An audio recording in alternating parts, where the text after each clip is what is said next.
पंडित मदन मोहन मालवीय जी पर चर्चा करेंगे। उनकी पुण्यतिथि है। पंडित मदन मोहन मालवीय का जन्म प्रयाग में हुआ। उनके पिता का नाम पंडित ब्रजनाथ और माता का नाम मुन्ना देवी था। इनके पिता श्रीमद् भागवत का पाठ करके आजीविका चलाते थे और इनके पितामह अर्थात दादा भी यही काम करते थे, अर्थात धार्मिक परिवार था। इनके पितामह के बारे में, दादा के बारे में कहा जाता है कि 108 दिनों में 108 बार श्रीमद् भागवत का पारायण पाठ उन्होंने किया। तो मालवीय जी भी अपने जीवन में संध्या, उपासना, व्यायाम, श्रीमद् भगवद गीता का पाठ ये करना नहीं भूलते थे। श्रीमद् भागवत का पाठन ये नहीं भूलते थे। उनके नित्य का कर्म था। उनके व्यायाम करने का नियम इतना अद्भुत था कि वे 60 वर्ष तक व्यायाम करते रहे। मालवीय जी की प्रारंभिक शिक्षा प्रयाग में ही हुई। ज्ञानोपदेश पाठशाला में प्राथमिक शिक्षा हुई, जो संस्कृत सिखाई जाती थी, और उसके बाद में एक और पाठशाला में भर्ती हुए।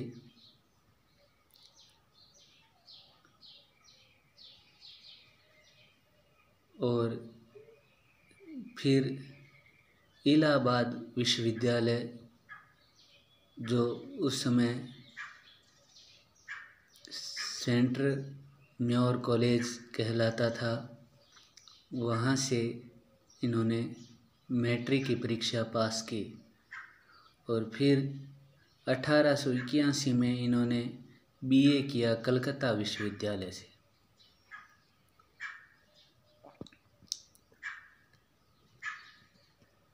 इन्होंने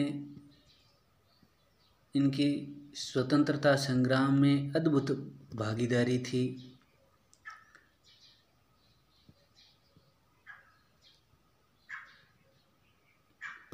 नरम और गरम दल के बीच ये सेतु जैसे थे। मध्यस्थता कराने के लिए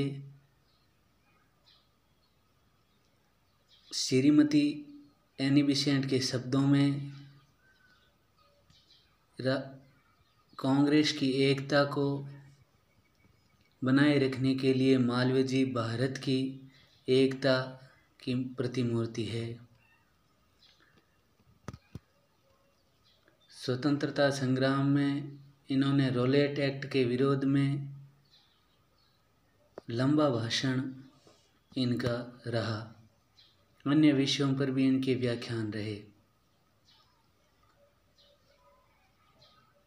हर कदम पर कांग्रेस के साथ ये लगातार बने रहे और हर आंदोलन में इनकी भागीदारी रही।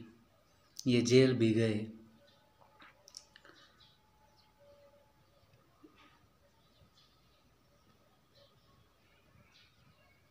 इन्होंने कहा, मेरा स्वप्न यही है कि मैं कांग्रेस से के इतने लंबे समय से साथ हूँ। मेरा स्वप्न यही है कि मैं स्वतंत्र भारत देख पाऊँ, और ये सपना सच भी हुआ। मालवीय जी का जीवन में महत्वपूर्ण कार्य बनारस हिंदू विश्वविद्यालय की स्थापना था, जिसके लिए उन्होंने देश भर से चंदा मांगा। और शुरुआत में उनको कठिनाइयों का सामना करना पड़ा। 100 में से 95 लोगों ने स्पष्ट मना कर दिया। राजाओं के पास गए, लेकिन राजाओं ने घंटों इंतजार करवा कर उनको मना कर दिया। फिर एक किसान ने उनकी मदद की अपनी एकमात्र गाय बेचकर 100 रुपये दिए, तब जाकर इन्होंने भोजन किया। तो इनका संघर्ष कठोर था। और फिर लोगों को जब पता चला कि ये व्यक्ति अपने लिए नहीं, आने वाली पीढ़ियों के लिए संघर्ष कर रहा है, ये ऐसा विश्वविद्यालय चाहता है जो संस्कृत विद्या का, प्राचीन संस्कृति का विकास, भारतीय विज्ञान, भारतीय कला संस्कृति तथा आधुनिक जो एजुकेशन है उसका संगम के रूप में विश्वविद्यालय बनाना चाहता है, शिक्षा के लिए कार्य करना चाहता है। तो लोगों ने मदद की। काशी के 3 किसानों ने मदद की। फिर राजाओं ने, जयपुर के राजा माधो सिंह ने भी मदद की। और फिर अन्य राजाओं ने भी मदद की।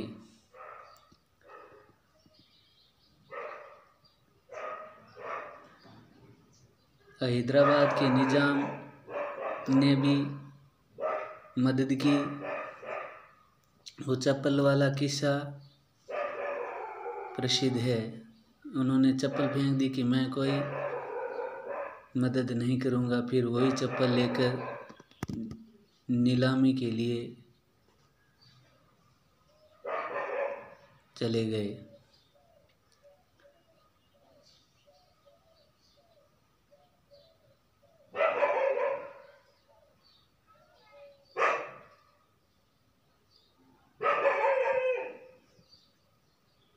फिर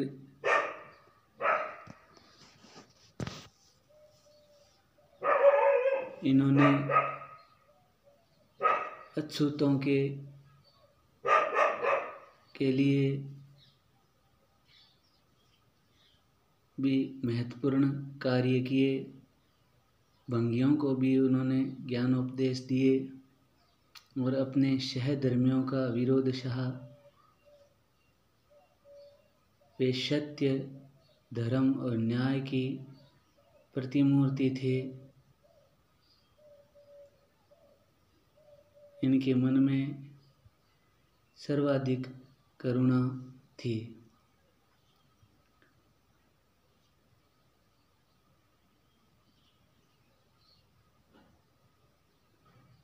कुत्ता अगर रेबीज से पागल है तो भी वे दवाई लगाना छड़ी से नहीं भूलते थे।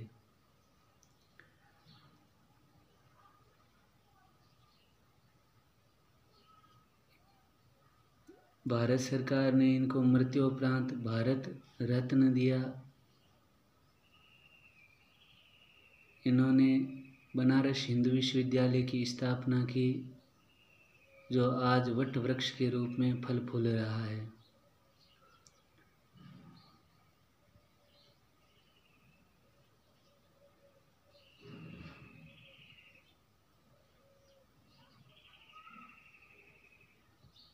मालवीय जी के नाम पर अनेक विश्वविद्यालय और नगरों के नाम हैं।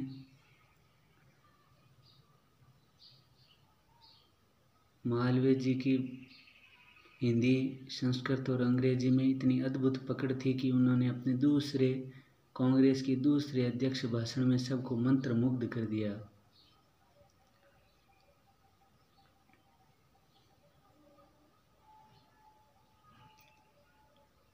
आप भी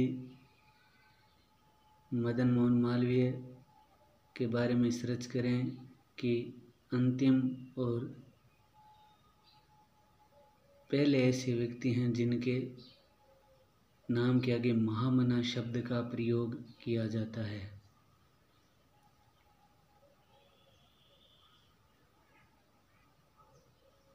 चैनल को लाइक, सब्सक्राइब और कमेंट करें। धन्यवाद।